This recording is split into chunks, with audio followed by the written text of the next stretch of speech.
Hola.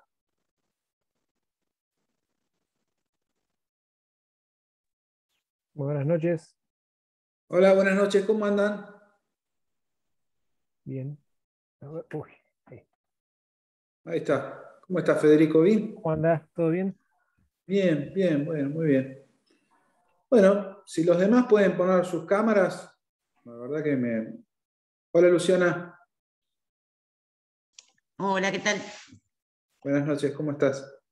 Bien. Y María también.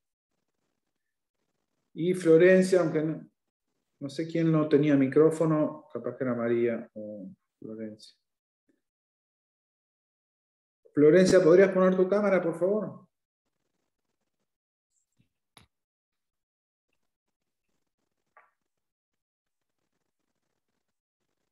Esperamos hasta las 8:15, chicos, ¿no? Sí.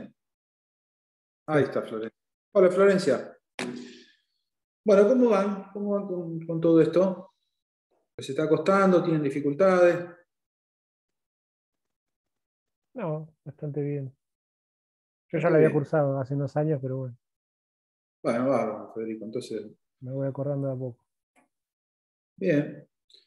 Lo relevante es ubicarse en el proceso, ubicarse en las etapas que tiene.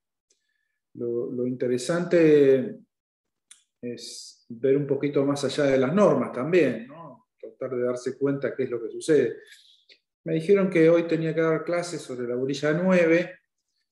El doctor Federico Vicente les dio una parte, la primera parte, así que yo voy a concluir con la bolilla 9 para que ustedes vean algo que vaya un poquito más allá de la ley, ¿verdad? Porque estamos en el periodo de exclusividad y bueno, les voy a contar qué es lo que sucede en esa etapa, porque el concurso, por más que muchos profesores lo expliquen como si fuera un proceso, digamos, sobre la base de derecho procesal, también el concurso preventivo tiene una etapa de negociación y es un negocio interesante, así que hay que mirar un poquito más allá del proceso para ver qué es lo que sucede. Así que bueno, en lo demás, con sus otras materias, con sus vidas, ¿también? Bien, sí, sí. Bueno, genial. Lo que sí me pidieron esta vez, que otra vez me olvidé, que es tomar lista. Eh, Esta vez no me voy a olvidar. Ah, Florencia no le da el micrófono. No me voy a olvidar. Sí, bárbaro. Bien. Así que voy a tener que sacarle una foto a las 8:15 de los que están presentes y pasárselas al adjunto. No me tengo que olvidar de eso. Y cuando termina la clase también. Si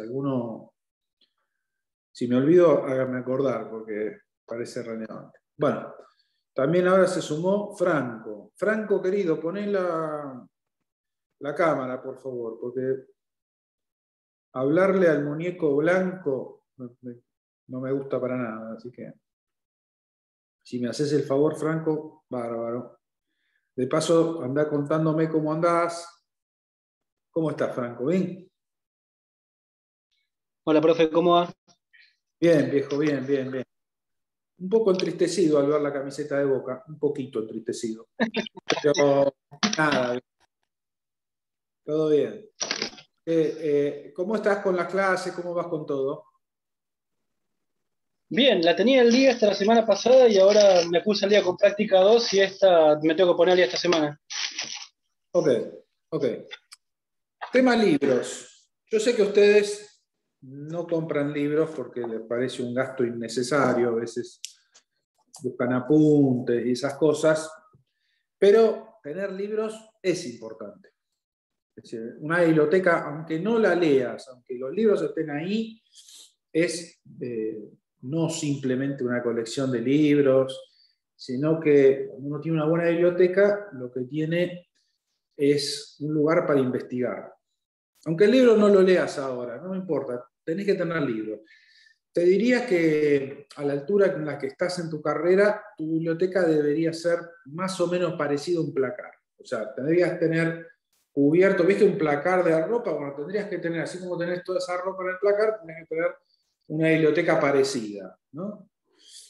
Libros de derecho concursal, bueno, a mí me gustan muchos. Soy fan del Tratado de Heredia, pero si ustedes me dicen, ¿qué libro te comprarías si fueras estudiante? Yo me compraría La Ley de Concursos y Quiebras, de Francisco Jungenbach y Carlos Molina Sandoval, editorial de Aveledo Perret. ¿Por qué me compraría este? Bueno, son dos cordobeses, Francisco Jungenbach y Carlos Molina Sandoval. ¿Qué significa eso? No están en el centro del poder, que es Buenos Aires. Hay una cosa que les quiero comentar para que ustedes se vayan poniendo en tema, que es la siguiente: el derecho no es muy neutral. Es decir, yo sé que ustedes leen libros y piensan que los escriben autores que tratan de hacer una especie de ciencia, pero la realidad es que el derecho no es muy neutral, que digamos. Hola, Cristian, ¿cómo te va?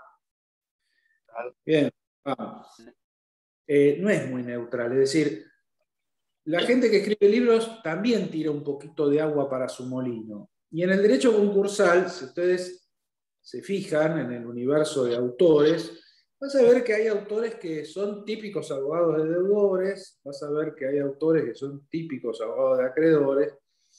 Yo trato de buscar autores que en este tema estén más o menos sean neutrales. Francisco Jungenbach fue fiscal general en Córdoba, ¿verdad? Y Carlos Molina Sandoval es un abogado de la práctica, digamos, tiene su estudio y hace un poquito de todo. Entonces, es una buena ley, esta ley comentada, son 2 tomos, no es muy cara, y como te decía, les decía a ustedes, es, digamos, un libro más o menos neutral.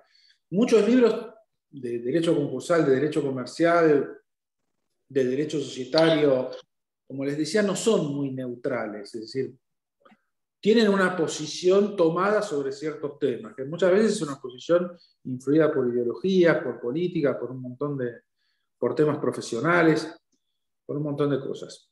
Hola Manuel, ¿cómo te va? Poné la cámara. Bárbaro, Manuel, ¿cómo andás? ¿Bien? ¿Bien? ¿Cómo va llevando todo? ¿Tranquilo? Bien, bárbaro, bárbaro. ¿Y Cristian está manejando? ¿Puede ser? Cristian, ¿estás manejando? Esto, te vemos en un auto. Doctor, estoy Sí. viajando, estoy por Belgrano en el Metrobús de acá de Núñez, yendo para Eje. Vicente López Olivo. Soy de Olivo yo. Tremendo, tremendo. Bueno, bárbaro. Bueno, Sí. perfecto. Perdón si hago ruido, ¿eh? Perdón si hago ruido. No, bien, todo bien. Tenemos que esperar un poquito que se hagan las 8:15. Porque así respetamos el horario todos y les iba comentando un poquito qué es lo que íbamos a ver. Cristian, vamos a ver la segunda parte de la bolilla 9, me pidieron que diera sobre eso. El doctor Vicente dio la primera parte y me dijo, por favor, si podía explicar algunos temas vinculados al último tramo, digamos, del periodo de exclusividad y al tema de la impugnación del acuerdo. Eso va a ser el tema de la clase, ¿verdad? Y les voy anticipando que esta etapa del concurso preventivo es una etapa apasionante, apasionante. Por supuesto que cuando la estudias no la ves apasionante, pero decís, bueno, ¿qué está pasando acá? Hay una etapa, 90 días de plazo, periodo de exclusividad para que el deudor consiga las conformidades, ¿no? Desde ese punto de vista parece que no pasa nada, digamos. Desde el punto de vista de cuando uno ve la ley, incluso cuando mirás un expediente judicial, el tema del periodo de exclusividad no aparece reflejado en muchos actos que digamos, ¿no? Bueno, se nos sumaron algunos más. Tenemos a Joaquín, Franco nos desapareció, y a Natalia. Tanto a Joaquín como a Natalia y a nuestro Ricardo vamos a pedirles que pongan sus cámaras, porque no me gusta hablarle a gente pálida, ¿no? Que son esos. No me gusta. ¿Qué tal, Natalia? ¿Cómo te va? ¿Bien? Hola, Ricardo, ¿cómo estás? ¿Cómo le va? Y Joaquín, Hola, buenas ¿todo noches, bien? doctor. ¿Bien? ¿Vienen bien con las clases? ¿Son entretenidas? ¿Se divierten? Venimos bien, venimos bien. No se divierten mucho entonces, ¿no? No se divierten. Bueno, no. Pero se entienden. Bárbaro. Pero se entienden, Se exacto. va entendiendo el programa. Se Sí, entiende. Bueno, pero lo relevante, yo quiero transmitirles lo siguiente. Era como todo nuevo este tema. Ok. quiero transmitirle lo siguiente. El derecho es divertido. Por ahí cuando sos estudiante decís, che, esto estudiar es un embole, tengo que leer esto. Bien, Joaquín, bueno, no tienen la cama. Pero no, ejercer la abogacía es divertido. Se los quiero decir porque por ahí uno piensa que es repetir artículos, todo esto, saberse la ley de memoria. Bueno, eso que por ahí puede funcionar para el programa parcial no es en la realidad de la práctica de la abogacía. La realidad de la práctica de la abogacía es resolver problemas de convivencia. Esa es la realidad de la práctica de la abogacía. Que no hay nada más lindo, nada más entretenido, nada más profundo e interesante que resolver problemas de convivencia. Esa es la práctica de la abogacía. Tenemos a Franco y a Joaquín. Franco, ¿nos podrías poner tu cámara, por favor? A ver si lo logramos. Consiste en eso la abogacía, resolver problemas de convivencia.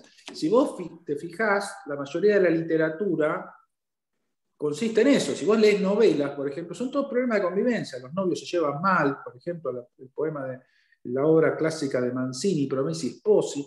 Bueno, te das cuenta que todos son problemas de convivencia. Así que la abogacía tiene expertise en eso. Franco, ahí está. Muy bien, Franco, bárbaro. ¿Todo bien, Franco? ¿Estuviste estudiando? ¿Va bien? ¿Alguno tiene alguna dificultad? Ahí vamos, sí. Vamos, Lleva atrás. todavía. Bárbaro. ¿Alguno tiene alguna dificultad especial? ¿Algo que quiera transmitirme? Del tipo, doctor, no sé qué estoy haciendo acá, mi vida es un infierno. ¿Pasa algo de eso? Estoy sufriendo. ¿Eh? Yo, doctor. Cristian, ¿por qué? Buenos Aires tenés mucho viaje, ojalá estuviera Mar del Plata más tranquilo. Sí, no, vivir en Buenos Aires te lo regalo. Es Es para él. tremendo. Es una zona muy linda, Olivos, pero la verdad que como Mar del Plata no hay. Qué bueno que lo digas, qué bueno que lo digas. Hay veces la gente que vive acá no se da cuenta dónde está viviendo, en Mar del Plata. Les digo, hace algunos años a mí me tocó trabajar en Brasil, muchas veces. Tuve una serie de asuntos que estaban en Recife, en el nordeste brasilero, en el estado de Pernambuco. Tenía que ir cada 6 meses, tenía asambleas, eran sensacionales. El lugar era un paraíso, una de las playas más lindas de Brasil, que se llama Praia dos Carneiros. Muy linda playa. Si alguna vez pueden ir, es fantástica. Bueno, y yo la pasaba genial, imagínense ahí, las asambleas se hacían en unas piscinas naturales, es decir, unas cosas de arrecife de coral en medio del océano. Los socios se reunían allí y los abogados también. Imagínate cómo eran esas asambleas, divertidísimas. La pasábamos genial.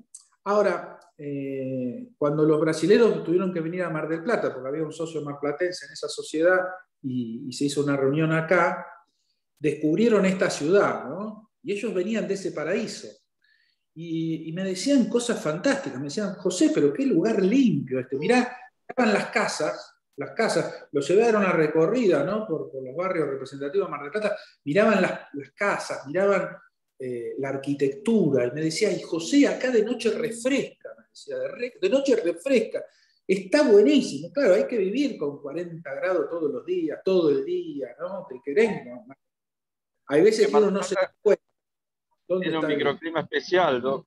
Tiene un microclima especial, Mar del Plata.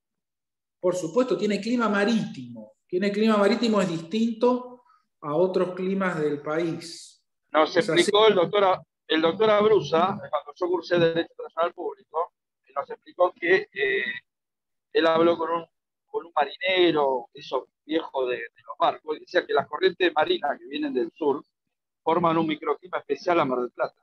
Explicó algo ¿Es verdad? así como que hacen. Es tal cual, Cristian. Así que sí, Mar del Plata, uno tiene que sentirse contento de estar acá, vivir acá. Bueno, tenemos ahora nuestro último incorporado, que es Diego. Diego, si podés poner tu cámara, te lo voy a agradecer, porque no me gusta hablar. Después tenemos a Guadalupe también, que se unió. Yo también, doctor, me incorporé ahora. Buen día. Buenas tardes, digo. Marcelo, ¿cómo estás, Marcelo? ¿Qué tal? ¿Cómo le va? Bien, todo en orden, todo en orden. Vamos a tener una clase, espero que te diviertas, que la pasemos bien. Tengo que sacarle una foto. Casualmente estoy pasando por la Quinta de Olivos, si quieren mandar un saludo acá. No, por favor. No, muchas gracias. Saludos. Bueno, le voy a sacar una foto a la asistencia, queridos amigos. Guadalupe, tengo que sacar foto a la asistencia, me pidieron que... Pues la última vez me olvidé de esto de sacar fotos. Háganme acordar cuando termine la clase que le saque la foto cuando termine la clase. Bueno, todo esto se graba, pero de todas maneras hay que sacar el tema de la asistencia. Bueno, estábamos entonces con la bolilla 9. Ahora sí nos metemos en la clase porque ya podemos decretar el inicio 20 y 13, bueno, 2 minutos antes, no pasa nada. Podemos decretar el inicio de la clase y ustedes estaban estudiando periodo de exclusividad. Les decía a sus compañeros que pareciera que durante esos 90 días prorrogables hasta 120, ¿no? Pareciera que no pasa nada. Pareciera que no pasa nada. Esto es, el deudor que sale a buscar conformidades de los acreedores, ¿verdad? 20 días antes, 20 días hábiles antes de la finalización del periodo de exclusividad. ¿Qué tiene que hacer el concursado? Bueno, tiene que hacer pública su propuesta. 20 días hábiles antes de la finalización del periodo de exclusividad, tiene que hacer pública su propuesta. Esto es muy importante que se lo acuerden. ¿Por qué? Porque si no, se le decreta la quiebra al concursado. Es decir, yo esto lo he visto varias veces. Por una omisión, por un olvido del abogado, no se hace pública la propuesta, el concursado por ahí estaba negociando con los acreedores, se olvidaron de hacer pública la propuesta y la sanción que contiene la ley por haber omitido hacer pública la propuesta es muy severa, es la quiebra. Así que mucho cuidado con este tema. El otro tema es que 5 días antes de la finalización del periodo de exclusividad se lleva a cabo una audiencia en el juzgado que se llama audiencia informativa, ¿verdad? Se celebra con la presencia del deudor, del comité de acreedores. El síndico, obviamente, aunque la ley no lo diga, tiene que estar presente. Tiene que estar presente en ese acto. Ustedes me preguntarán, ¿para qué cornos es esta audiencia 5 días antes? Bueno, esta audiencia tiene 2 sentidos. El primero es, el concursado tiene que hacer pública, en ese momento ya hizo pública la propuesta, tiene que contarle al juez cómo va el tema de las conformidades. Ustedes me preguntarán, ¿por qué? Bueno, porque en la práctica el juez, si ve que hay alguna dificultad, puede prorrogar un poquito el periodo de exclusividad. Ustedes habrán visto que dentro del artículo 43 te dice, bueno, de 90 a 120 días se puede prorrogar. Es normal que el periodo de exclusividad se prolongue, se pueda prorrogar, el juez lo puede disponer, ¿verdad? Entonces, el concursado va y le cuenta cómo va. Hay veces que hay dificultades, muchas veces hay. Yo les cuento, en los concursos que están tramitando ahora, los concursados tienen muchas dificultades para obtener conformidades por el tema del COVID. Hay acreedores en extraña jurisdicción, por ejemplo, es difícil trasladarse, es difícil que el acreedor vaya hasta lo del escribano, a un escribano cualquiera, ¿no? A suscribir la conformidad. Muchas veces están en cuarentenado. Puede haber un montón de circunstancias. Las más comunes, las dificultades más comunes, es la conformidad de algunos acreedores que son públicos. Me refiero a la FIP, ARBA, etc. Ustedes me dirán, bueno, pero esos créditos son, doctor, naturalmente privilegiados, ¿no? Los créditos fiscales, en términos generales, son privilegiados. Pero muchas veces una parte del crédito fiscal es quirografario. Por ejemplo, en materia de multas, en materia de intereses, esa parte de los créditos fiscales es quirografaria y vos tenés que hacerle una propuesta a los quirografarios, a todos. Con lo cual, el tema de cómo hiciste tus categorías es muy relevante en esta etapa, que es el periodo de exclusividad. El tema de las categorías, si ustedes lo estudiaron, es una cuestión muy delicada, en donde ahí la praxis del abogado influye mucho. ¿Por qué?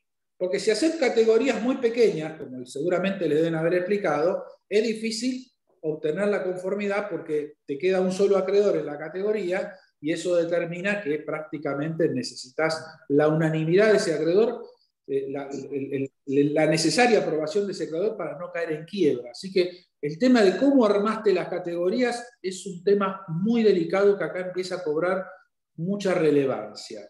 ¿Por qué se los cuento? Porque los organismos fiscales, por ejemplo, la FIP, ARBA, etc., no son organismos con los cuales vos podés ir a negociar, porque ellos lo que tienen son planes de moratoria preestablecidos para concursados. Con lo cual, cuando vos armás la categoría acreedores quirografarios fiscales, tenés que pensar en cuáles son los planes que naturalmente los organismos fiscales tienen previsto para los concursados. La propuesta en esos casos, generalmente que hace el concursado, va en sintonía con el tipo de moratoria para concursados que está vigente en ese momento, ¿no? Por ejemplo, una propuesta para acreedores quirografarios fiscales debería ser algo así como: ofrezco la propuesta que los organismos de recaudación tienen publicada para concursados en esta etapa del proceso, o para moratorias que no sean para concursados, ofrezco esa propuesta, ¿verdad? ¿Por qué? Porque sabés que con la AFIP no vas a poder negociar. Así que, o con ARBA. Con lo cual, o le armás una categoría especial a los acreedores quirografarios fiscales, o si el crédito no influye mucho, ¿verdad?, lo metes dentro de los acreedores quirografarios comunes, sabiendo que no vas a suscribir una propuesta con los organismos fiscales, porque los vas a dejar, digamos, dentro de la minoría que no va a prestar la conformidad. Así que piensen muy bien este tema, es muy delicado, incluso han habido fallos que han excluido del cómputo de votos a los organismos de recaudación, porque los organismos de recaudación te hacen planes por todos los créditos, por la parte privilegiada y por la parte quirografaria, y muchas veces eso impide obtener la conformidad cuando vos armaste una categoría particular. O sea, es difícil el tema. La cuestión de la categorización es un tema muy delicado, en donde uno va planeando de qué manera va a llevar adelante esa negociación. Para armar una buena categorización, lo que tenés que hacer es mirar todos los acreedores quirografarios, todos los acreedores que tenés en la sentencia del artículo 36, los acreedores privilegiados, y a partir de ahí tratar de buscar el diseño más razonable para después poder hacerles propuestas dentro de cada categoría y no quedarte manco a la hora de ir a buscar las conformidades. Dentro del periodo de exclusividad es una etapa de negociación, es una etapa de negociación interesante. No sucede nada en el expediente. Vos mirás el expediente digital y no pasa nada. Es un periodo en el que no pasa nada, solamente el concursado que exterioriza su propuesta de acuerdo al juzgado, y eso es lo único que vas a ver. Ahora, ¿qué pasa fuera del expediente? Fuera del expediente, lo que hace el abogado es darle al concursado, ¿verdad?, la propuesta, ¿verdad?, escrita, la hace imprimir en muchas copias, ¿verdad?, y le dice al concursado, ¿no?, o a los representantes del concursado, a veces a los gerentes, a veces al director, dice, bueno, hay que salir a buscar conformidad, ¿verdad?, y hay que entrenarlo al concursado para salir a buscar conformidad. Lo que diseña el abogado es la propuesta, a veces se diseña con un contador, pero hay que hacer una propuesta que al concursado le facilite la negociación. Seguramente cuando ustedes les explicaron las propuestas del artículo 43, le dijeron, bueno, normalmente son quitas y esperas, ¿no?, una cosa así. Las propuestas más raras es difícil que se lleven adelante, ¿no?, pago por entrega de bienes, capitalización de deuda, es difícil. Ahora, cualquier propuesta que hagas, que vayas a formular, tiene que tener el sentido de facilitar la negociación. Primero tiene que ser escrita de una manera muy clara, para que el acreedor entienda qué es lo que estás ofreciendo, ¿verdad? Esto hoy se maneja todo por mail. Es decir, el concursado entra a mandar, mira, esta es la propuesta que estamos manejando, le manda mails a los... Es una cosa que se hace habitualmente. Y después lo otro que hace habitualmente el concursado, cuando es una persona que quiere salir de su situación, es poner la cara. Es decir, vos tenés que hacerle una propuesta al concursado para que pueda poner la cara frente a un tipo al cual le debe un montón de guita y hace un montón de tiempo que no le paga nada, ¿no?, porque tiene prohibición de pago. Entonces hay que hacer una propuesta que sea razonable, que el acreedor pueda entender, que esté de acuerdo a las circunstancias. ¿Cómo se hacen las propuestas? Bueno, yo les digo cómo las hago. Muchas veces pongo al concursado en posición de negociación diciendo, bueno, no le voy a pagar intereses, te voy a pagar todo el crédito. Lo único que necesito es tiempo para pagar. Y a veces le agrego algunos anexos en donde hay un flujo de fondos de la empresa que justifican el modo y el cómo se va a pagar eso. ¿Entendés? Porque, digamos, con solo palabras no funciona, no lográs la conformidad. Un buen concursalista tiene la habilidad de hacer propuestas que sean convincentes, porque en la etapa de negociación hay que buscar eso. Imagínate que es una situación difícil, ¿no? Hay veces que los acreedores, para prestar su voto, dicen, bueno, yo te firmo esto, pero dame algo más, ¿verdad? Bueno, ese algo más que pide el acreedor es un acto nulo. Eso es un delito si el acreedor lo que pretende es una situación de mejora respecto del resto de los acreedores, ¿verdad? Esa situación es un abuso, es algo que hay que saber sostener, ¿verdad? Para no caer en una situación en donde, después vamos a ver, tengamos un problemita de impugnación del acuerdo. Así que es un tema muy delicado. Por supuesto que uno a veces, cuando mira y estudia derecho concursal, piensa que el concursado, en este caso, es una persona que puede llegar a hacer propuestas abusivas. Después vamos a ver en la etapa de homologación, que puede ser el caso, ¿verdad? Respecto a los acreedores. Pero yo les cuento, estimados, que en este periodo del proceso, los que se quieren abusar del concursado normalmente son los acreedores, porque todos piensan que su voto es imprescindible para lograr las mayorías. Las mayorías en la Argentina son bastante gravosas, ustedes lo habrán visto, son 2/3 de capital y mayoría absoluta de acreedores, con lo cual necesitas más de la mitad de los acreedores, contándolos uno por uno, ¿verdad? Por persona, digamos. Y después necesitas 2/3 de capital, o sea, 66,66%. No es nada fácil lograr esas mayorías, no es nada fácil. Entonces, hay veces que un acreedor que sabe que tiene 10, 15, 20% del capital que está comprometido en el concurso, dice, bueno, yo te pido, ¿viste? Yo te firmo, pero yo te pido esto por afuera, quiero esto, quiero lo otro. Eso es muy, muy recontra habitual.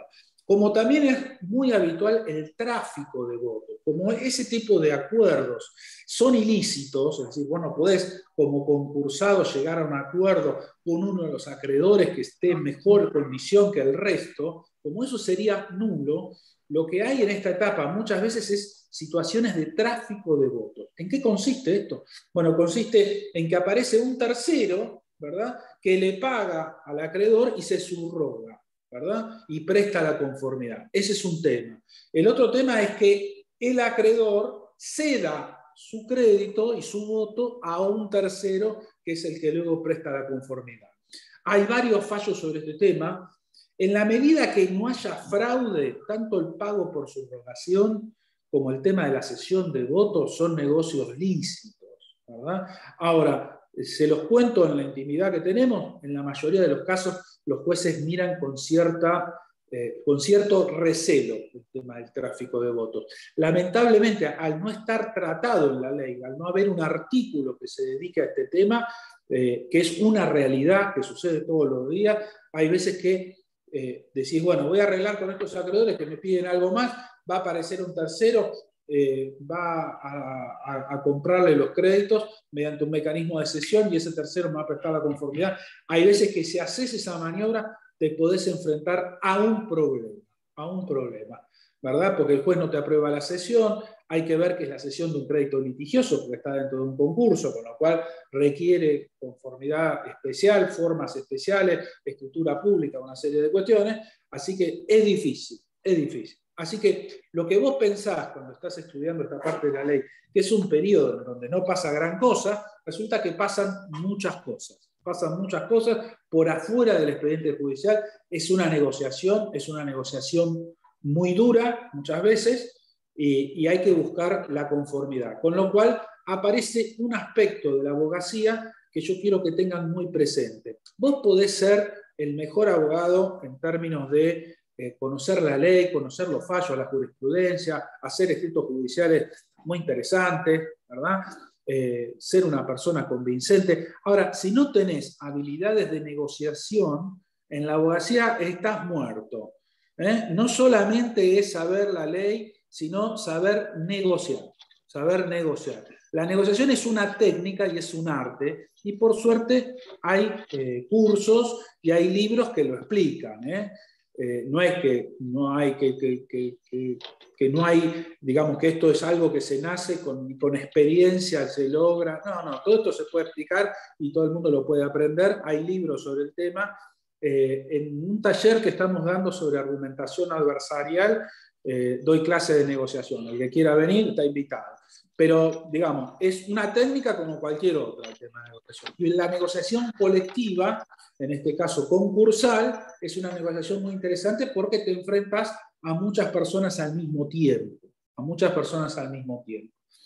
Les recomiendo por Netflix, vean una película de Michael Keaton que se llama Worth, que habla sobre la negociación de un abogado con las víctimas de la caída de las Torres Gemelas del 9 de septiembre.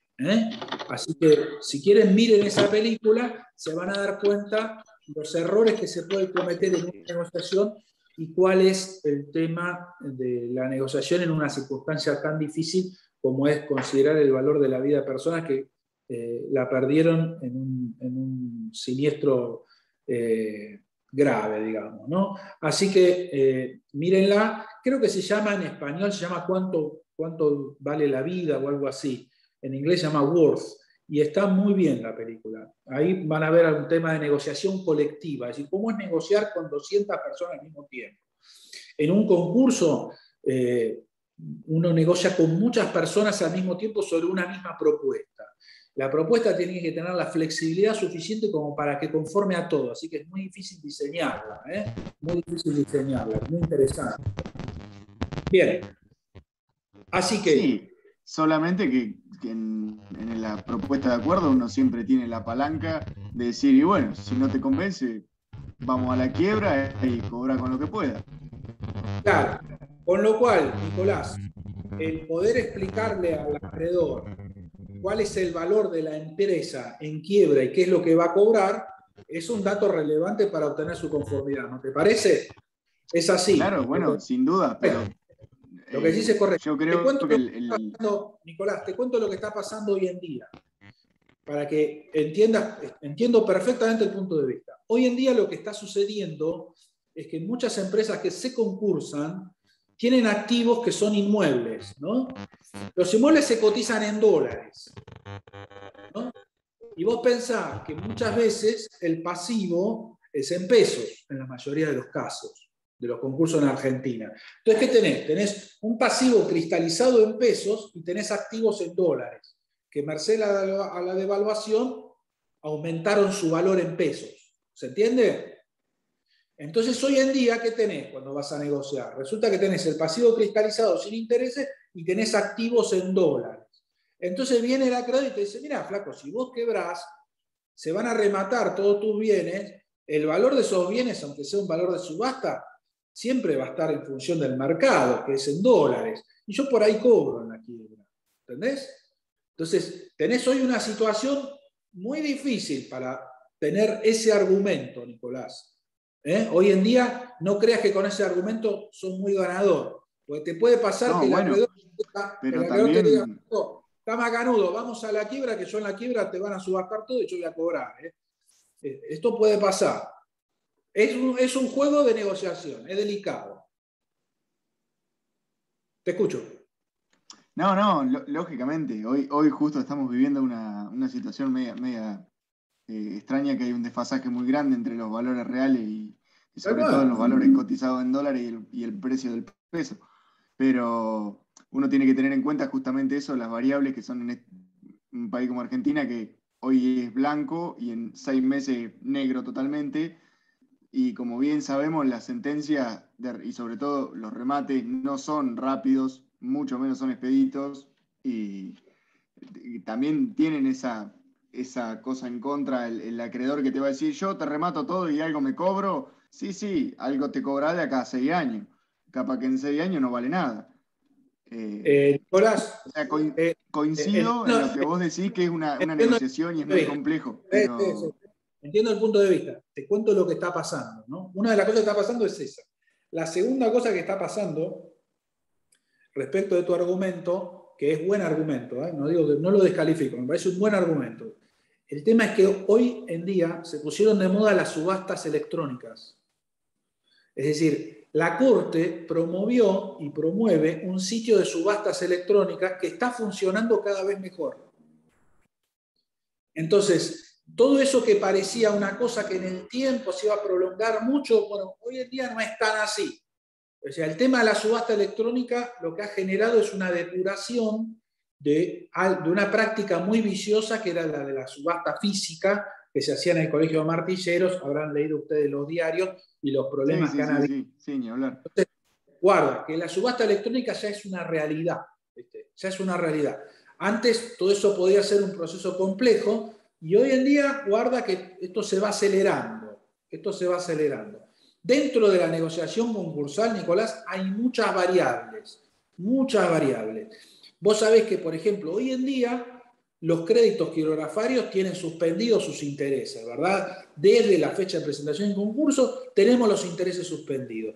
Con la inflación que hubo, imagínate que el crédito a la hora de la negociación se evaporó solito, no hiciste nada. O sea, vos lograste una quita sin haberla propuesto, lograste una quita porque la inflación se comió el crédito. Es un tema muy delicado, porque el acreedor dice, yo ya perdí, no me ofrezcas una quita, yo no te la voy a tomar porque yo ya perdí, quiero que me compenses con algún interés, porque si no pierdo demasiado.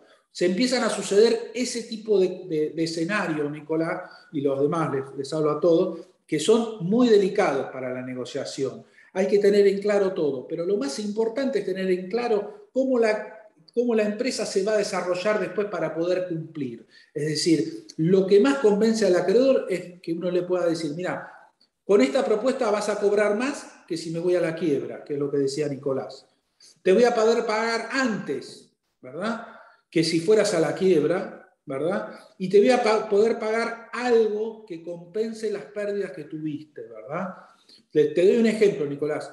En los concursos actualmente, cuando yo preparo propuestas, trato de manejar sin quitas y con propuestas de espera y de pago fraccionados en el tiempo o con quitas muy chicas.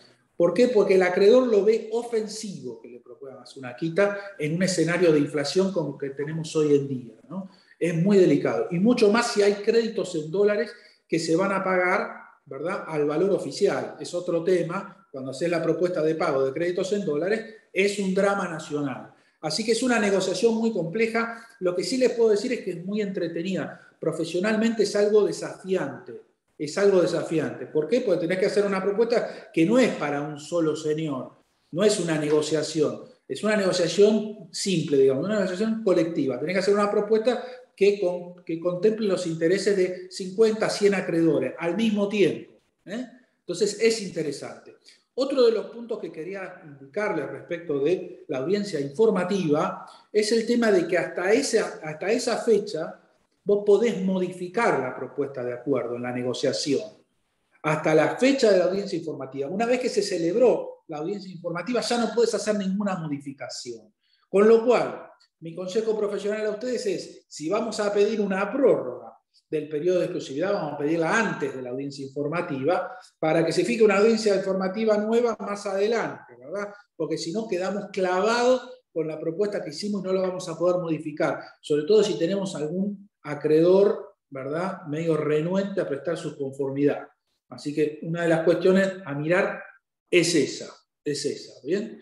Bárbaro. Se celebra la audiencia informativa. Ustedes me dirán, ¿y ahí el acreedor qué juega? ¿Qué rol juega en la audiencia informativa?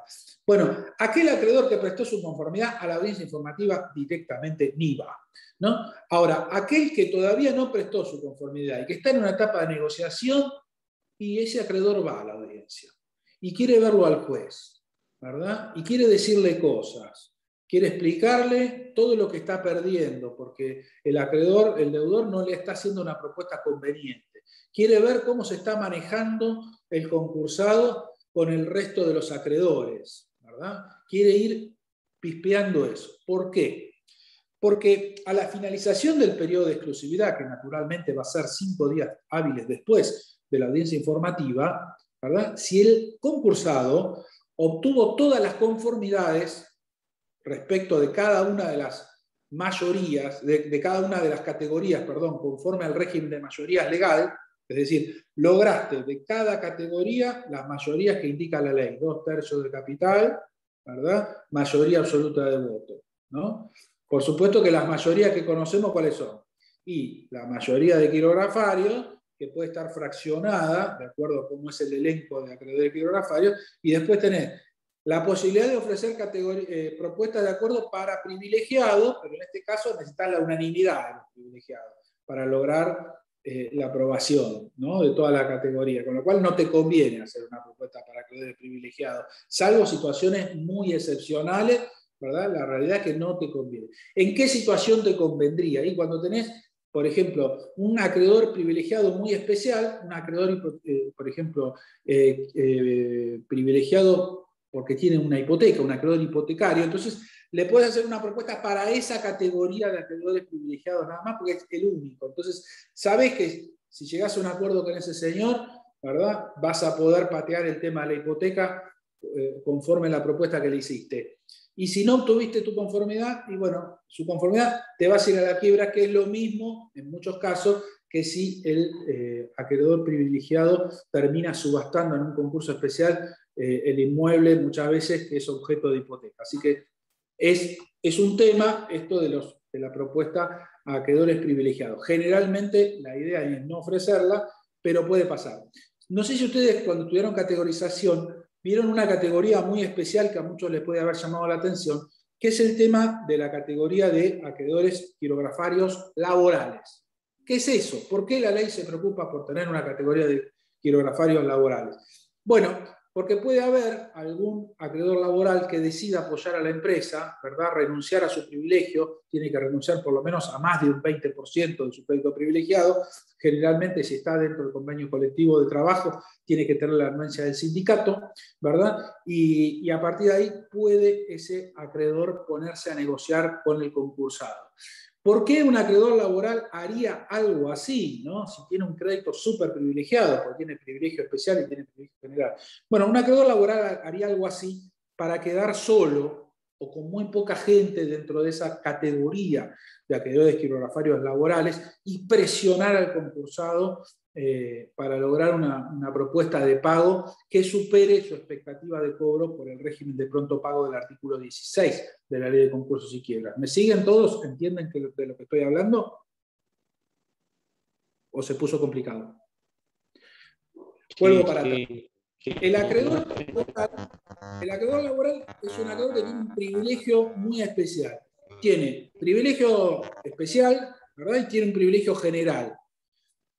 Es un régimen muy interesante porque, digamos, si el acreedor no cobró con el asiento de su privilegio, que son las maquinarias, herramientas, etcétera, totalmente su crédito, pasa el remanente a ser un acreedor con privilegio general. O sea, los acreedores laborales tienen dos privilegios y van a cobrar, ¿verdad?, de la liquidación de todo el establecimiento hasta el 50% del monto liquidado va a ir a pagar los créditos quirografarios, los créditos privilegiados con privilegio general.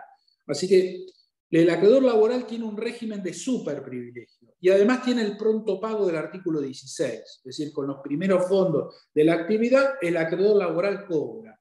Entonces vos te preguntarás, bueno, pero doctor, si el acreedor laboral tiene un superprivilegio y además cobra con el pronto pago, ¿para qué corno quiere tener una categoría de quirografario laboral?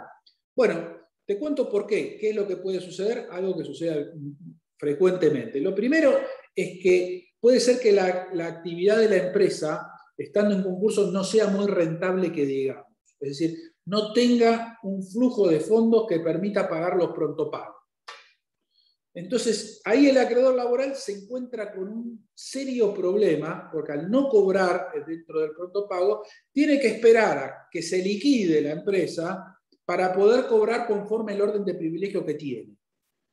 Entonces ahí el acreedor laboral dice, mira, si me quedo solito,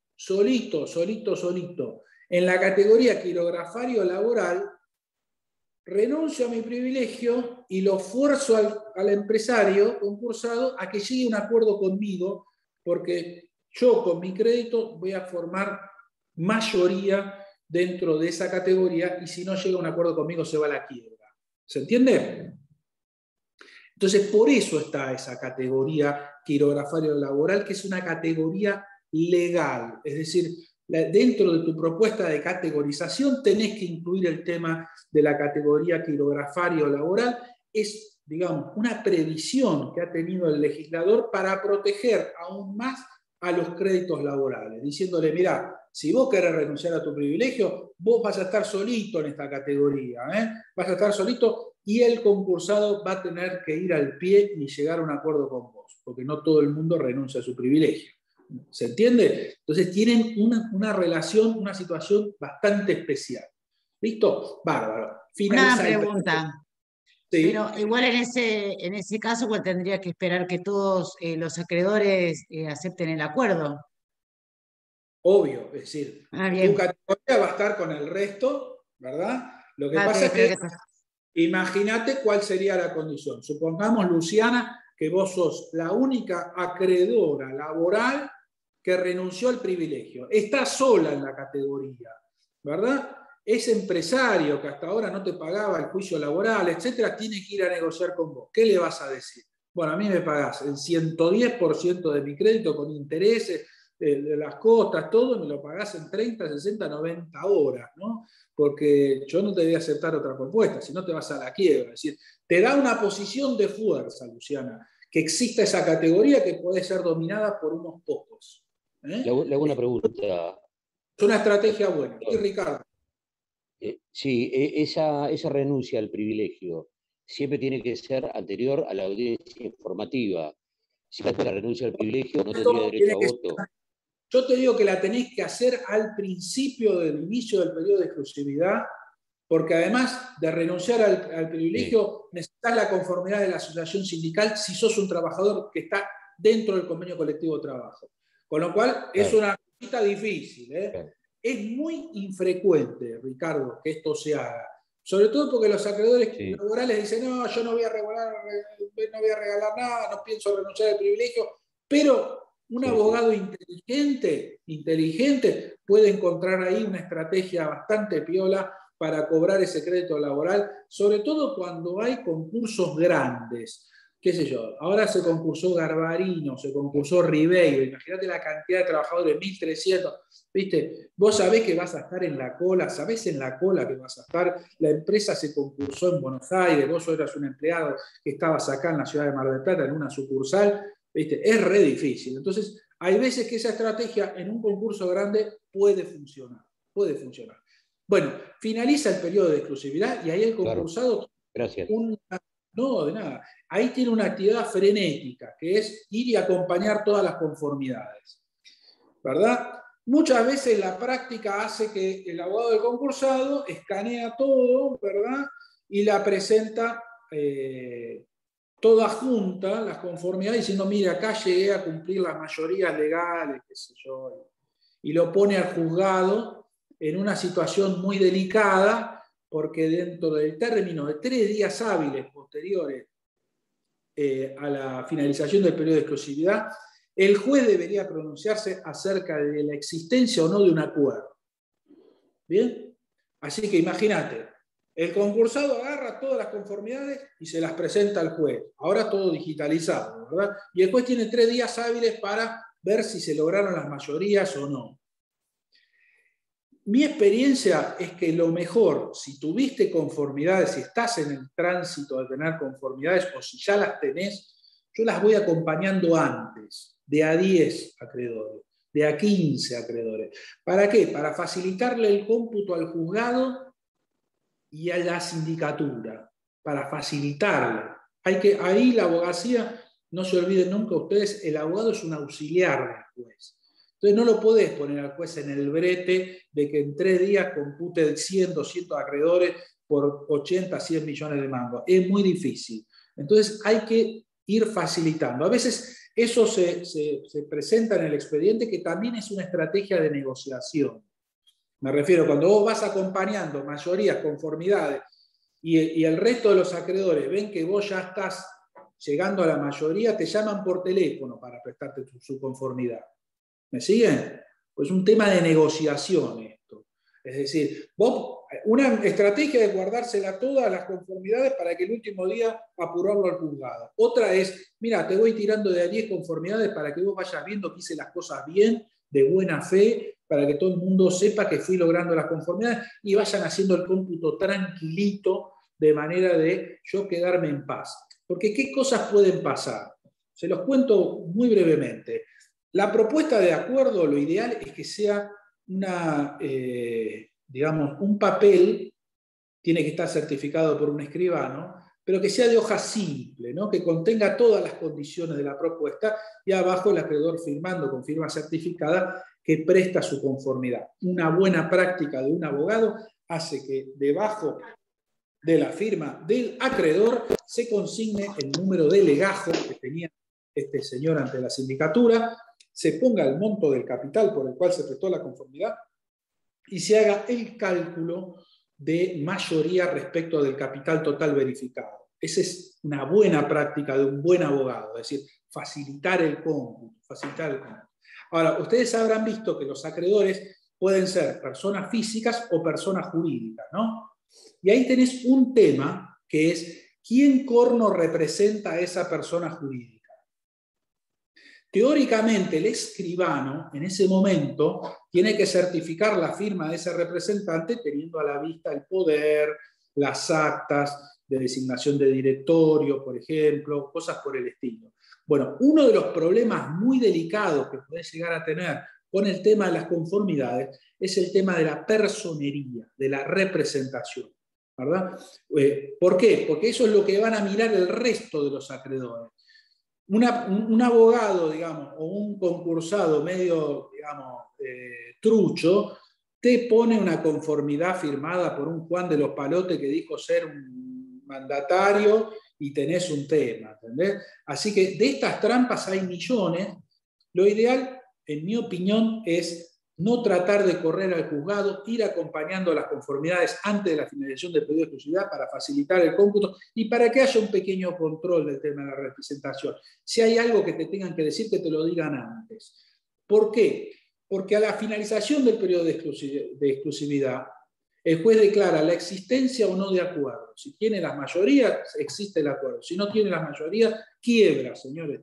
Quiebra indirecta por frustración del concurso preventivo, ¿verdad? O apertura del periodo de salvataje, artículo 48 de la ley. Es decir, para ciertos grandes concursos puede haber una segunda vuelta en un periodo de exclusividad de salvataje, en donde pueden participar las propuestas del concursado junto a las propuestas de acreedores que pueden competir con el concursado en orden al salvataje de la empresa.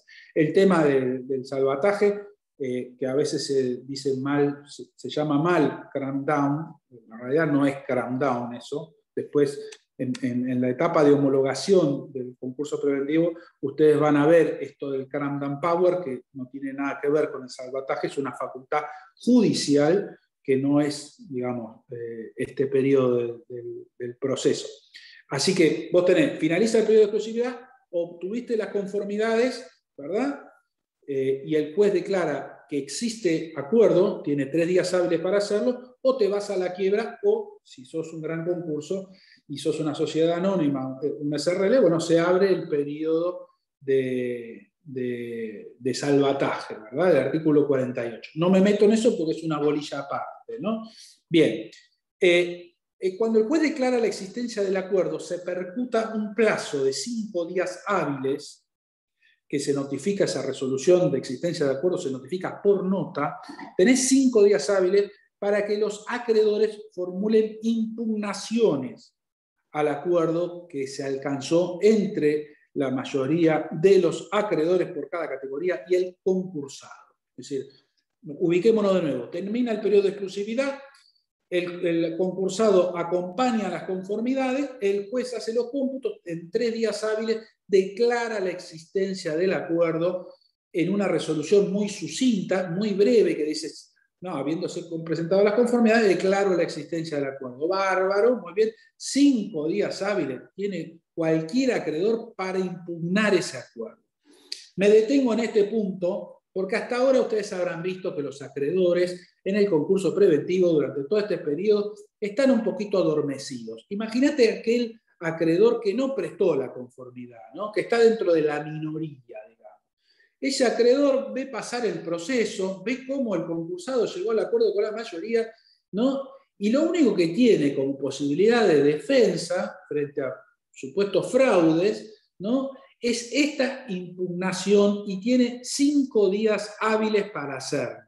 Es un plazo muy breve, sobre todo cuando es un concurso grande y tenés que revisar todo lo que se presentó en ese concurso en ese periodo. Es decir, es una atribución que tienen los acreedores el poder impugnar y obviamente que los legitimados son aquellos, ¿verdad?, que están verificados, pero también los revisionistas pueden impugnar el acuerdo. Puede ser Eso le iba a preguntar.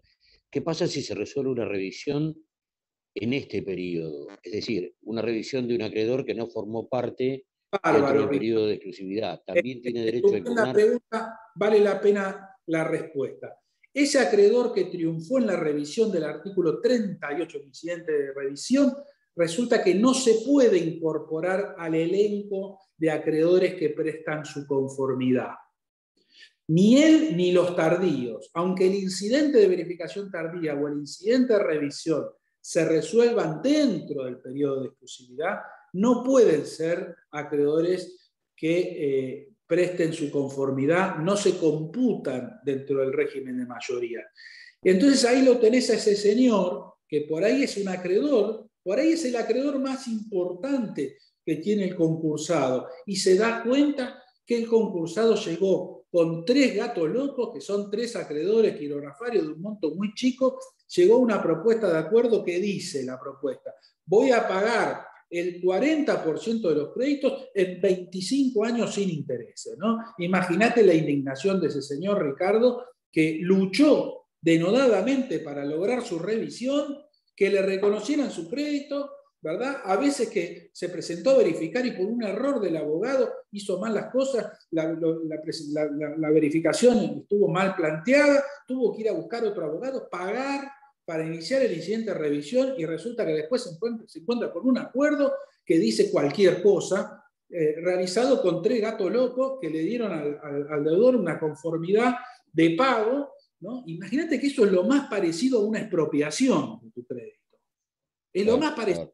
Terrible la indignación. Bueno, ese señor lo que puede hacer es impugnar el acuerdo, ¿verdad? Las causales de impugnación son muy restrictivas, ¿verdad? Están en el artículo 50. Les recomiendo que la lean el artículo 50 con mucho detenimiento y lo comparen con el régimen de homologación del artículo 52. Y vas a ver que hay una asincronía en las normas, porque se puede impugnar por algunas causales, pero el juez puede no homologar el acuerdo por otras. Con lo cual tenés un tema ahí. Bien, ¿cuáles son esas causales del artículo 50? Bueno, la primera, muy simple, y es difícil que suceda, es que haya un error en el cómputo de mayorías. Es decir, el juez se equivocó y en vez de haber alcanzado el 66% de capital, como 66, bueno, había un 65, había un 64. Es difícil. Es difícil. Generalmente el juez tiene el auxilio del síndico, hace las cosas más o menos bien, es raro. Ahora, lo que puede suceder es que ese error en el cómputo surja porque vote preste su conformidad a algún acreedor que no debía prestar su conformidad. Porque ustedes habrán visto que hay personas que tienen impedido el ejercicio de voto, como por ejemplo el cónyuge del concursado, ¿verdad? Y sobre todo los socios los socios controlantes respecto de la sociedad controlada. Ahora, tengan ustedes en cuenta que el matiz de quién es socio controlante respecto de una controlada es algo muy delicado. ¿Por qué? Porque ustedes saben que el control societario puede ser interno, tengo los votos necesarios para una asamblea designada administradora, aprobar balance, etc., pero también puede ser externo, por especiales vínculos. Por ejemplo, el franquiciante respecto del franquiciado, el concedente respecto del concesionario, O sea, este tema del control es un tema desde el punto de vista societario que es mucho más delicado de lo que la ley de concursos dice, ¿no? Entonces, puede haber supuestos de conformidades de sociedades vinculadas o sociedades, socios que tienen algún especial vínculo respecto a la empresa concursada, que estén computados como votos afirmativos para lograr la mayoría, y resulta que son votos que deberían haber sido excluidos del cómputo. Así que uno de los problemas que hay acá es, bueno, cómo se logró la mayoría y si todos los acreedores podían prestar su conformidad o no, ¿verdad? ¿Podría haber una sindicación de acciones extrasocietarias que sería fraudulenta? Podría pasar que no lo sabías, había un sindicato de accionistas que era el verdadero controlante y después se presentaron los socios de una manera individual a prestar su conformidad por un crédito que además muchas veces, Ricardo, es truchísimo, porque son supuestos préstamos que el socio hizo respecto a la sociedad, que muchas veces eran aportes de capital, ¿verdad? Que después se consideraron préstamos. Eso es muy frecuente, es muy común. Así que estas cosas, miradas en la ley de una manera así neutra, parece, bueno, qué sé yo, un tema de un error matemático que no computaron la mayoría. No, detrás de eso siempre hay alguna maniobra que es interesante para, digamos, neutralizar. Y ahí, como te digo, ese acreedor, que es la persona, Ricardo, que vos pusiste el foco, ese señor que fue un revisionista, que quedó afuera del acuerdo, tiene esos 5 días para ir a promover un incidente, porque es un incidente de impugnación de ese acuerdo, ¿verdad? Por una causal como esa. La otra causal por la cual se puede impugnar este acuerdo es el tema del fraude respecto del activo, es decir, cuando el concursado denunció un activo que no es el que verdaderamente tiene. La causal es ocultación o exageración fraudulenta del activo. ¿En qué consiste? Bueno, consiste en un señor que tiene una sociedad, ¿verdad? Generalmente, vos ves los balances, pareciera que tiene este activo, pero en realidad este señor, por ejemplo, tenía una sociedad controlada fuera de la Argentina, ejemplo, una sociedad offshore X, ¿verdad? Que no la denunció, por ahí es una persona física la concursada, o a veces puede ser una persona jurídica, y tiene la guita afuera, ¿verdad? Entonces, a todos los acreedores les lloró miseria, cuando en realidad este señor afuera de nuestro país tenía algunos activos que considerar, ¿no?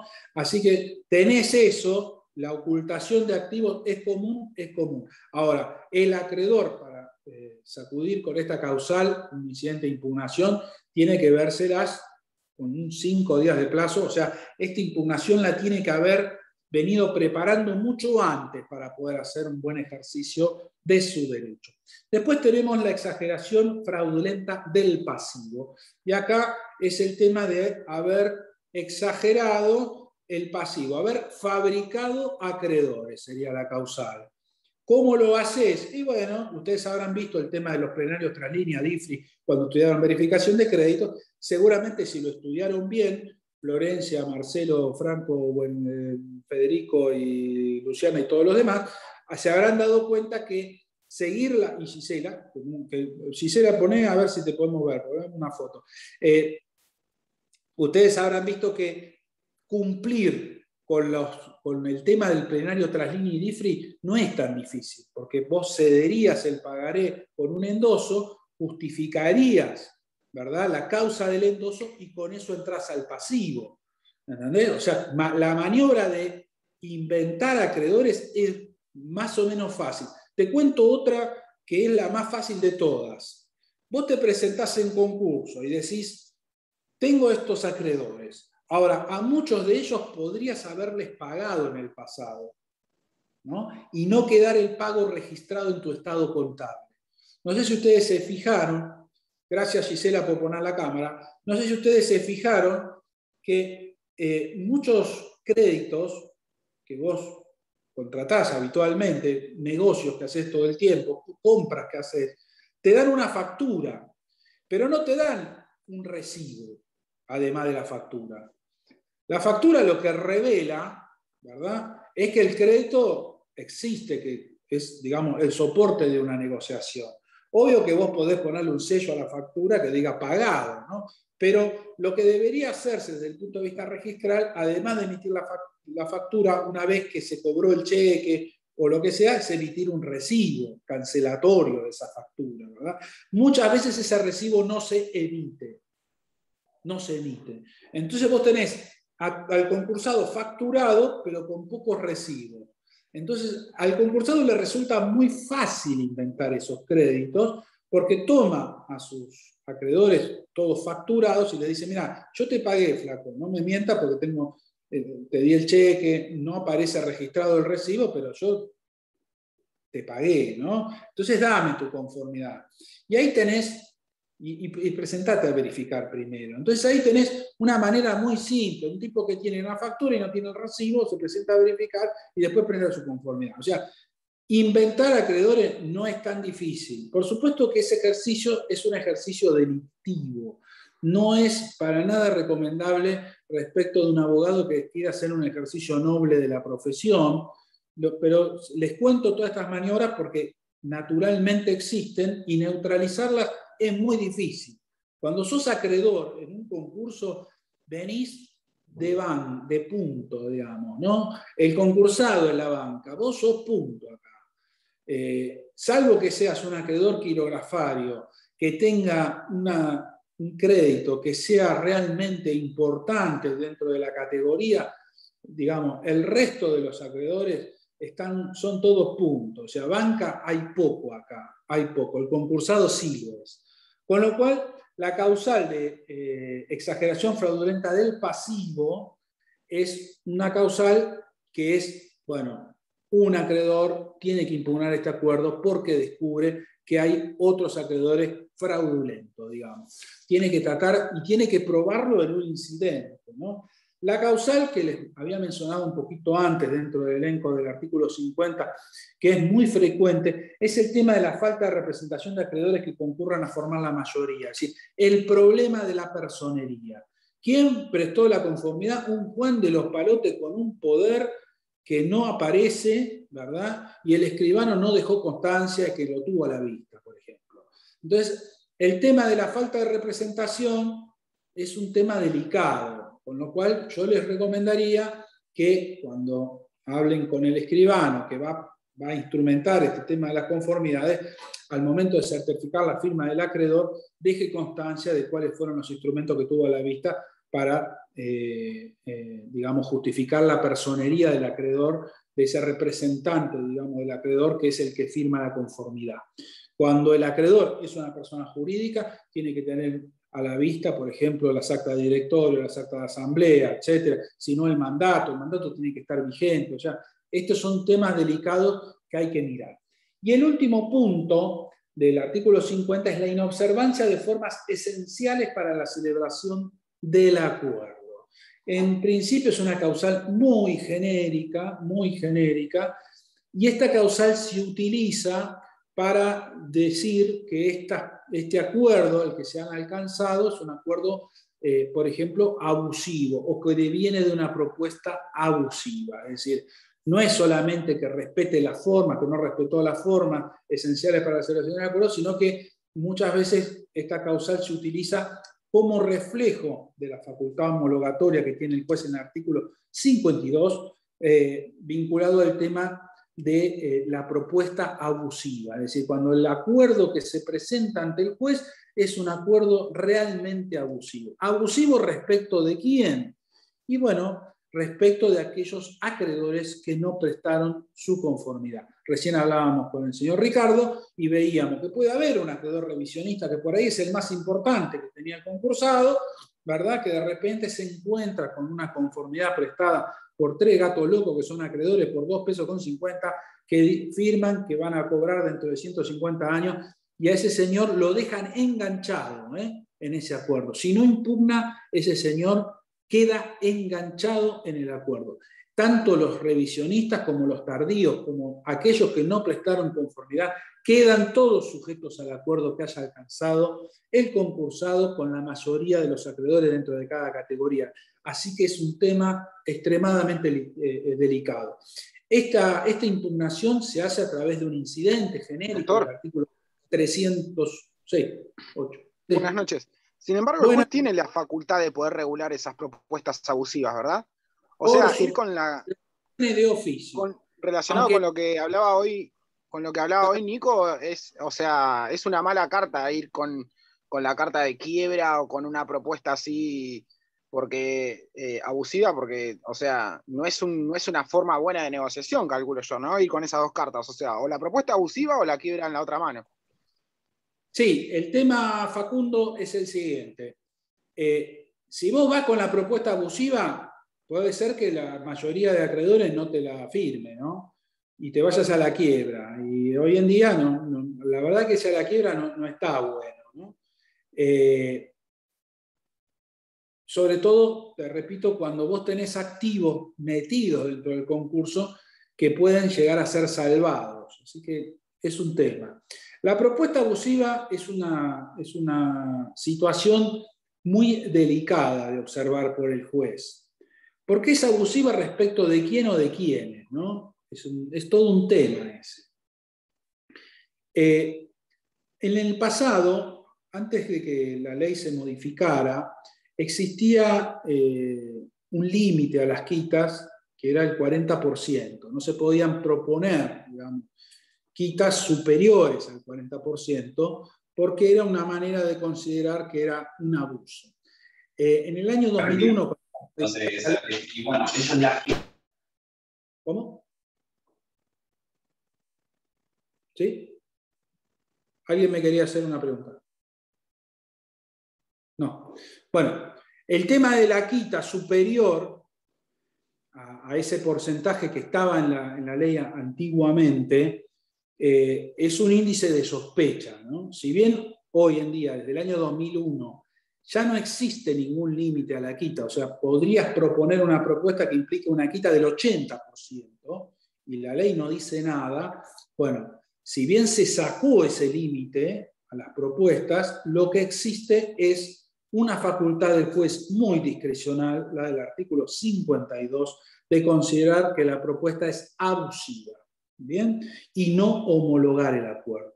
Ahora, me voy a referir un poquito más adelante al tema de la no homologación del acuerdo, que es toda una cuestión, pero quiero señalarles lo siguiente. Antes, esta impugnación que puede realizar cualquier acreedor, obviamente el síndico no está legitimado para impugnar esto, no lo está nunca, ¿verdad?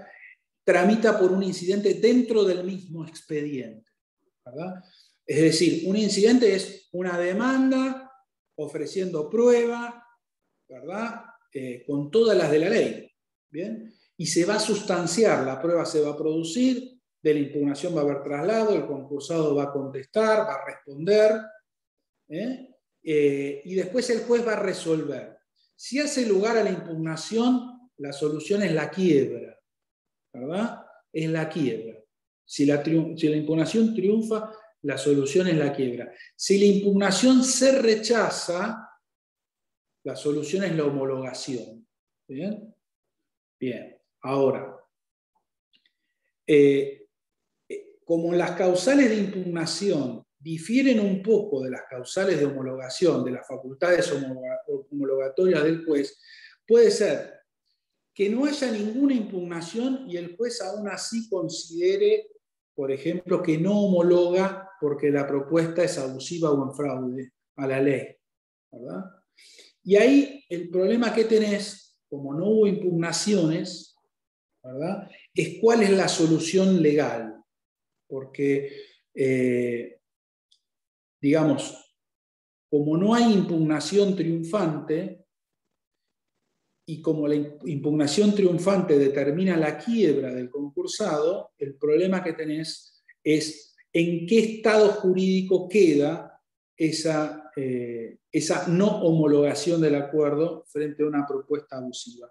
Y acá se dieron dos soluciones.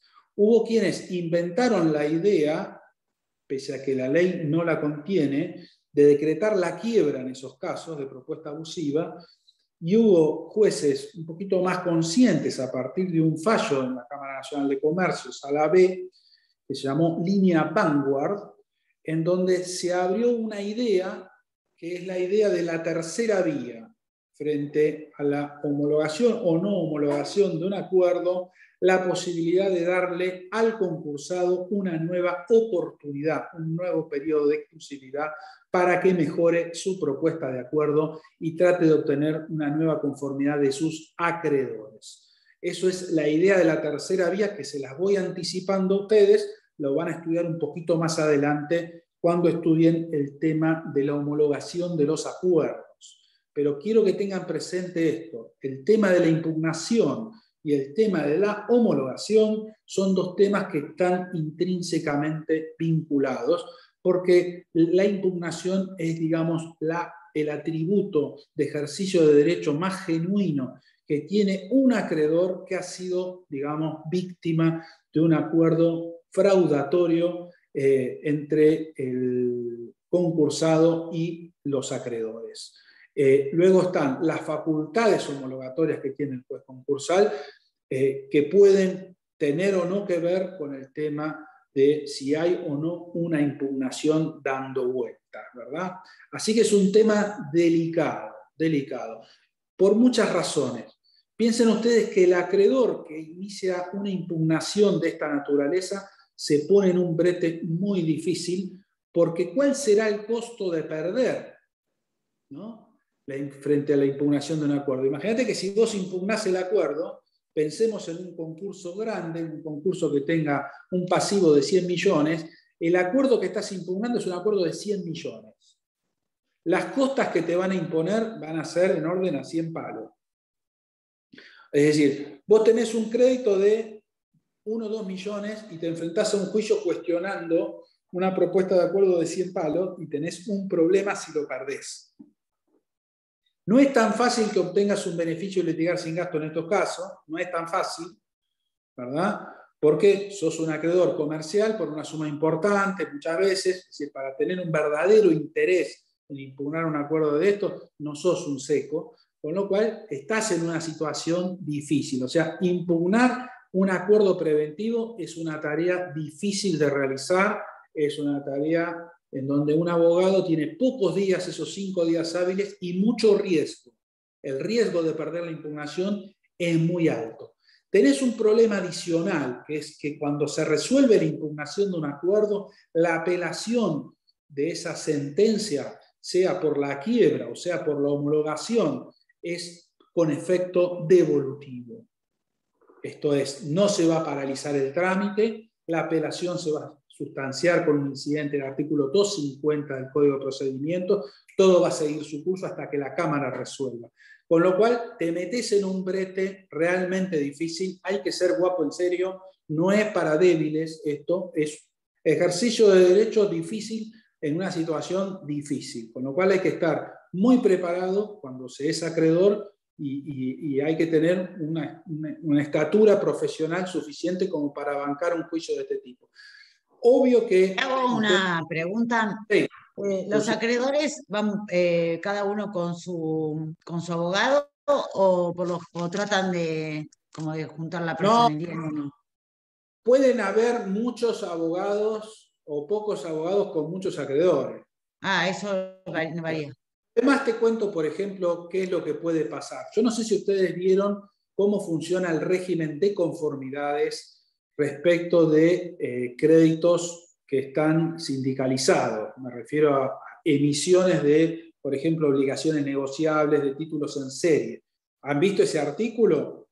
Bueno, si han visto ese artículo, te vas a dar cuenta que todos los obligacionistas, titulares de obligaciones negociables, ¿verdad?, forman una asamblea, de acuerdo al régimen que tengan de la emisión. A veces tienen previsto el tema de cómo van a dar sus conformidades sin una asamblea, ¿verdad? Y después todos esos créditos van a ser presentados a verificar generalmente por el fiduciario de la emisión, ¿no? Y se va a computar como un único acreedor, pero por todo el capital de la emisión.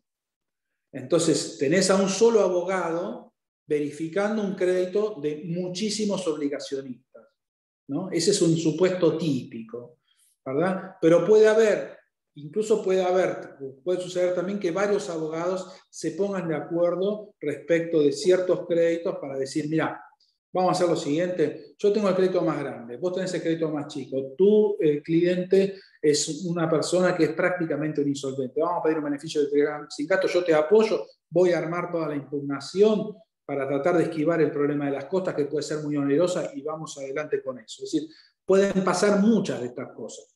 ¿Por qué les cuento todo esto? Porque ustedes se estarán dando cuenta, a partir de si me prestaron atención a esta clase, que esta etapa del proceso es una etapa divertida, digamos. Es una etapa picante en donde pasan muchas cosas. Hay negociación, hay impugnaciones, hay sangre en las venas para hacer estas cosas. No es para cualquiera, está bueno. Es decir, el concursado llega al fin del periodo de exclusividad, digamos, latiéndole el corazón a 200 kilómetros por hora. Los acreedores que no prestaron la conformidad se dan cuenta que de repente le hicieron una mayoría y van a cobrar el 2 de otoño. Entonces se ponen a trabajar en una impugnación. Desde el punto de vista de ustedes que están estudiando, son unas normas, son unos artículos, lo repetimos de memoria, aprobamos el parcial. Yo te cuento la realidad. Esta etapa del proceso es una etapa picante, difícil, dura, mucha adrenalina para el concursado, mucha adrenalina para los acreedores, una ley que tiene sus dificultades. Fíjense ustedes cuando después estudien el tema de la impugnación y estudien el tema de la homologación. Van a ver que hay una discrepancia, porque el acreedor no puede salir a decir que hay una propuesta abusiva porque no tiene habilitada la causal en el artículo 50, tiene que usar la inobservancia de formas esenciales para la celebración del acuerdo como una manera elíptica de cuestionar la abusividad de una propuesta. Así que es algo interesante. En un país como nuestro país, en donde no hay nadie que no sea vivo, acá. Los concursados son todos vivos, los acreedores son todos vivos, el juez se la tiene que ver negra, con un montón de maniobras y con un montón de situaciones muy difíciles de tramitar, de resolver, de tratar. Así que es algo interesante. Estudiar es algo interesante de saber. Bueno, son las 9:30, ya consumí la clase. Obvio que quedo a disposición de ustedes para las preguntas que quieran. Tienen mi correo electrónico jose@boteri.com.ar. Me escriben, necesitan fallos, quieren ver casos, quieren ver ese tipo de cosas, yo les paso lo que quieran. Si revisan la revista de Derecho Comercial y Obligaciones, van a ver un artículo mío respecto de temas de propuesta abusiva y una recopilación enorme de fallos respecto de cuáles son los casos normales, habituales respecto del tema del abuso en las propuestas, junto a una idea que me parece interesante para ustedes saber, que es el tema de la quita. ¿Qué es una quita? ¿Qué es una quita? Una quita no es un medio de extinción de obligaciones, les aviso, no lo es. No está dentro del elenco de modos de extinción de obligaciones, así que si ustedes se ingenian un poquito van a descubrir que la quita es una especie de renuncia que hace el acreedor a percibir una parte de su crédito, con lo cual esa renuncia, que es el verdadero modo de extinción de obligaciones, tiene una característica muy especial en temas concursales por esta cuestión de la propuesta abusiva. Así que bueno, estimados amigos, llegamos espero que se la hayan pasado bien. Yo quedo a disposición de ustedes. ¿Alguno tiene alguna pregunta? ¿Se perdió en algún punto de la exposición? ¿Quiere saber algo más? ¿Tiene intrigas, dudas? No puede dormir. Te voy a hacer, José, un comentario de un recursante. Esta materia es tan de laboratorio que irrita. ¿Qué? ¿Irrita? Irrita.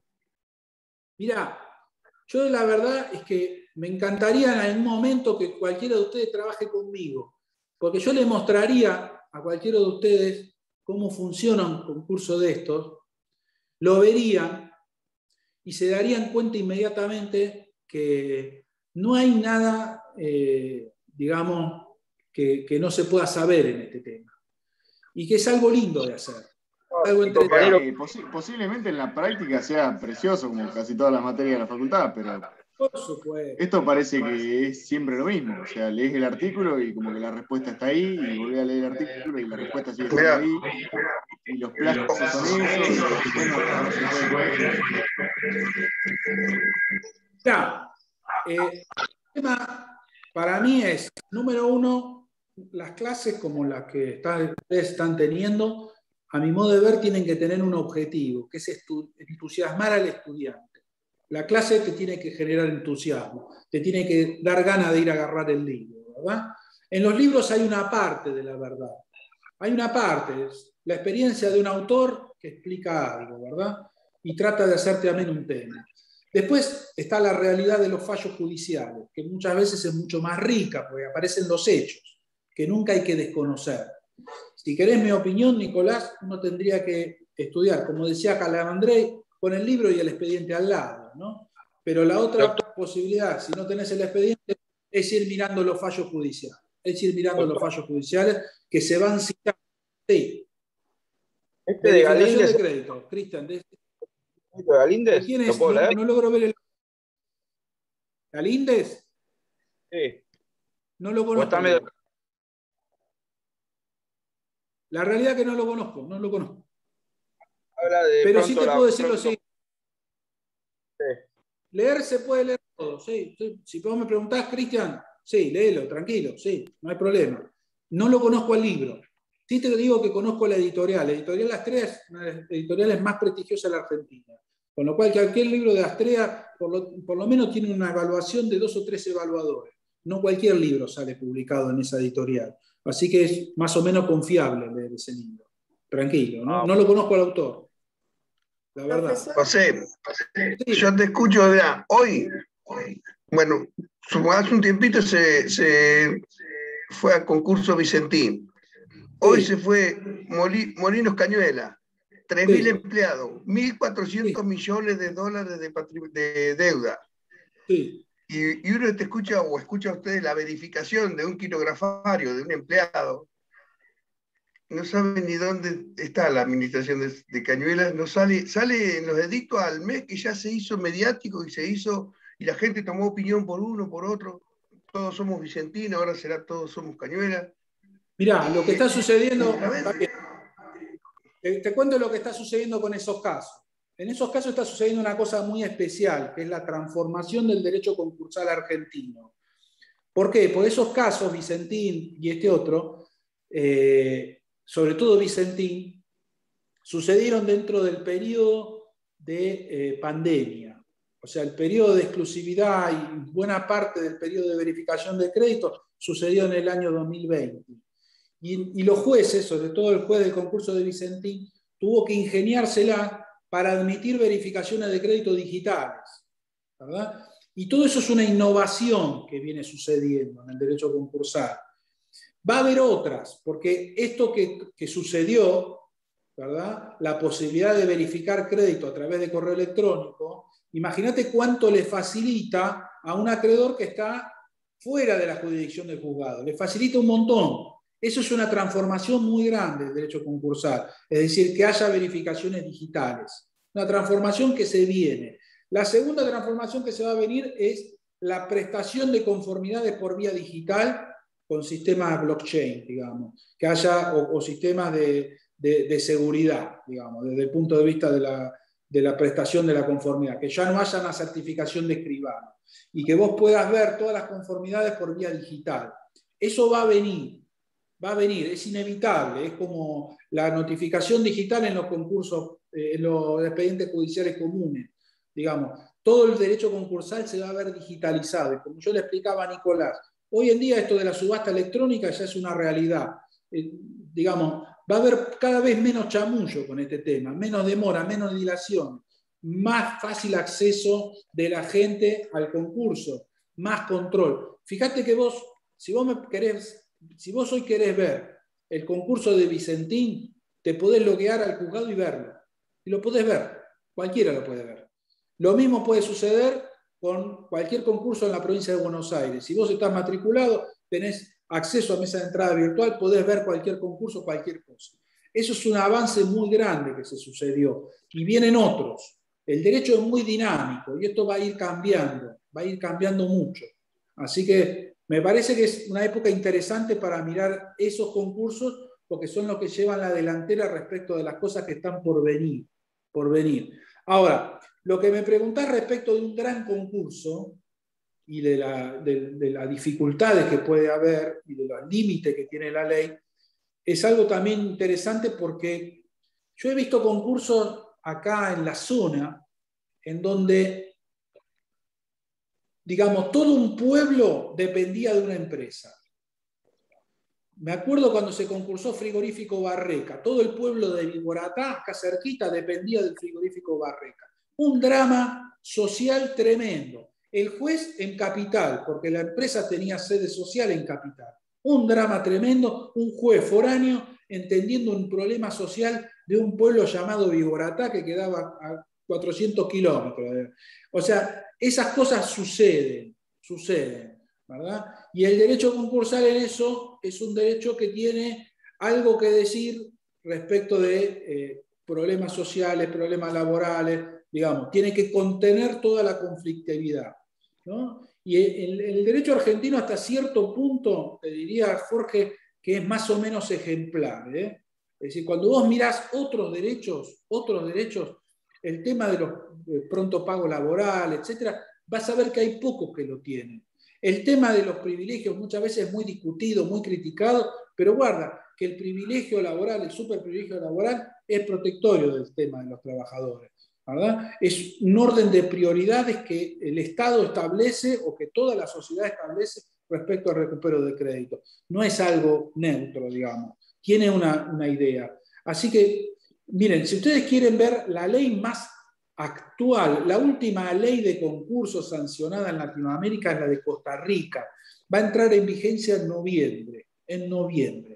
Es una ley que recoge mucho del derecho español, es una ley que recoge mucho del derecho colombiano, que toma cosas del derecho argentino. El 21 o 22 de octubre, el Colegio de Abogados de Costa Rica me invitó a disertar respecto del problema del derecho argentino y del derecho costarricense. Están todos invitados. Si quieren, después yo lo publico. Van a haber otros profesores argentinos que estén ahí invitados. Creo que va a estar el doctor Daniel Vítolo y otros más. Y vas a ver en otro país el problema de una ley concursal nueva y qué tiene que ver con el derecho argentino, todo eso. Y vas a ver que es interesante. Yo sé que, digamos, estudiar estas cosas cuesta, pero yo sí lo que te quiero explicar es que son temas importantes, son temas interesantes. No estás estudiando algo que no valga la pena estudiar. Y si tenés que estar mucho tiempo estudiando derecho concursal, quédate tranquilo que no es tiempo perdido, es un tiempo invertido. Lo ideal es que te compres libros, que estudies de libros. No se acostumbren a estudiar de apunte, cómprense libros. Se los decía a ustedes al principio de la clase. Lo ideal es que a esta altura de tu carrera tu placar sea más o menos parecido a tu biblioteca. Tenés que tener tanto libro como ropa en el placar, más o menos. Tenés que tener la misma cantidad, por lo menos en volumen, ¿eh? El libro o la cantidad o una biblioteca es una herramienta de investigación y cualquier profesional tiene que tener esa cuestión. Bueno, voy a sacar una foto. Ahora, por cuestiones económicas hemos cambiado la estantería por una carpetita en el escritorio de la computadora llena de PDF. Es mucho más práctica y más barata que llenar el estante con el repar. Mirá, lo cierto, Nicolás, es que en Mercado Libre un libro usado bueno no vale tanta guita. Muchas veces sale la misma plata que te gastás cuando salís a comer afuera. Entonces, es una cuestión de prioridades, ¿eh? Yo lo pienso todos los días. Yo la mayoría de los libros que compro son usados. Y te digo que por 2.000 mangos me compro cualquier cosa, ¿eh? Usado me compro cualquier cosa.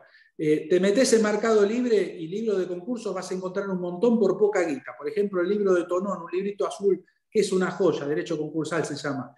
Por 200, 500 mangos te compras un super libro. Así que, y está bueno tener libros. No te gastes tanta guita en otras cosas. El libro, ponele unos mangos que vas a andar bien. Te queda toda la vida. El libro no se pierde, está ahí, es noble, es bueno, está bueno. El PDF, sí, está bueno también. Yo leo mucho electrónico. Pero tener una linda biblioteca está bueno, te va a hacer bien. Aunque no los leas ahora los libros, tenerlo ahí, tenerlo a la vista. saber que están, saber que si vas a investigar algo, los vas a encontrar, el conocimiento está ahí, vale la pena. Bueno, chicos, ya saqué el tema de los presentes, me escriben cualquier cosa, quedo a disposición de todos ustedes, espero que la hayan pasado bien. Y bueno, disfruten de la vida y pásenla lindo. Y el tema del parcial. Gracias. Igualmente. Es un tema que Gracias, igualmente. Bueno, disfruten. Profe, muchas gracias. Hasta la próxima. Gracias. Adiós. Gracias. Gracias. Chao.